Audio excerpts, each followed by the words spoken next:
In 2018, I learned handsprings with spotters, and also in 2018, I made my very first attempts at learning the handspring without a spotter, which was a very scary experience.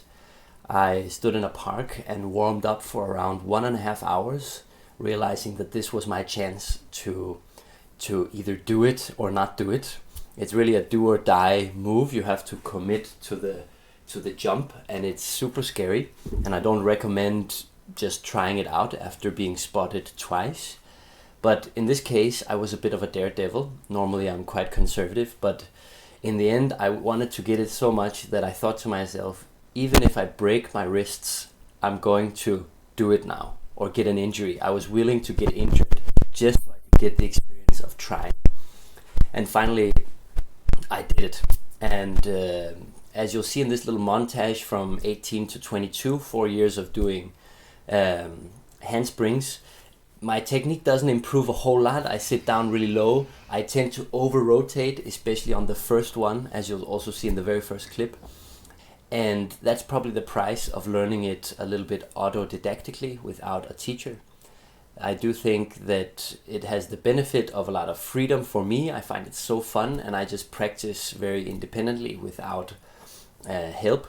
But if I would have help, I would get so much more technique. But for me, the goal is to have fun and to survive and be safe. And the way I do Flic Flacs definitely seems safe. I never had an injury with these.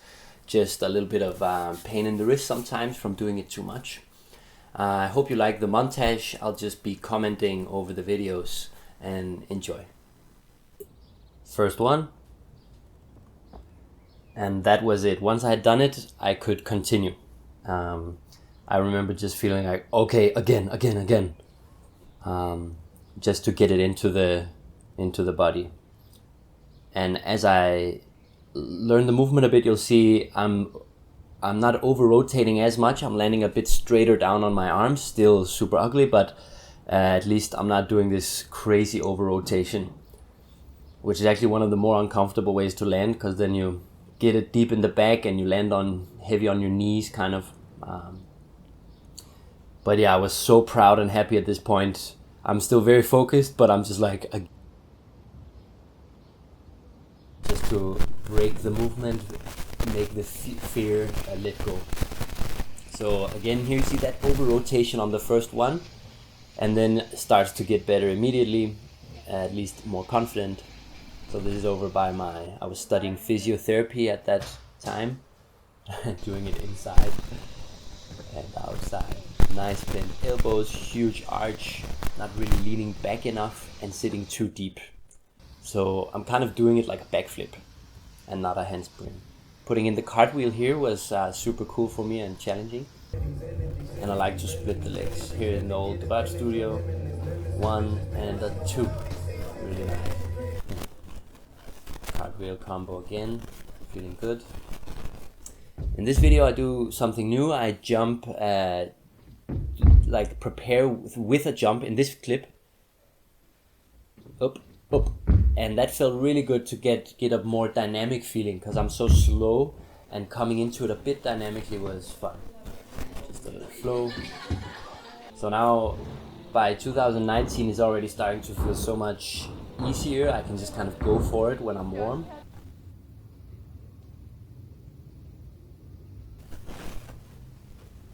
And here's consecutive outside, many in a row. I still sit super deep and squat every time, but again, it's fun to just throw it and throw it again. Inside in the new art studio with leg splitting, and I was practicing splitting legs to both sides. That was definitely an improvement in skill, to be able to split the legs to both sides. Here's one of my favorite clips. First a handspring front roll, and then a low handspring. I'll do a separate video on the low handspring. Just love the roll combo. Twirly feet. Nice. So happy. So here's a last video from very recently, where I'm on a spring floor and adding a backflip, forcing me to come out of the handspring as explosively as possible, whereas normally I land down super heavy. So having to jump up again was super nice.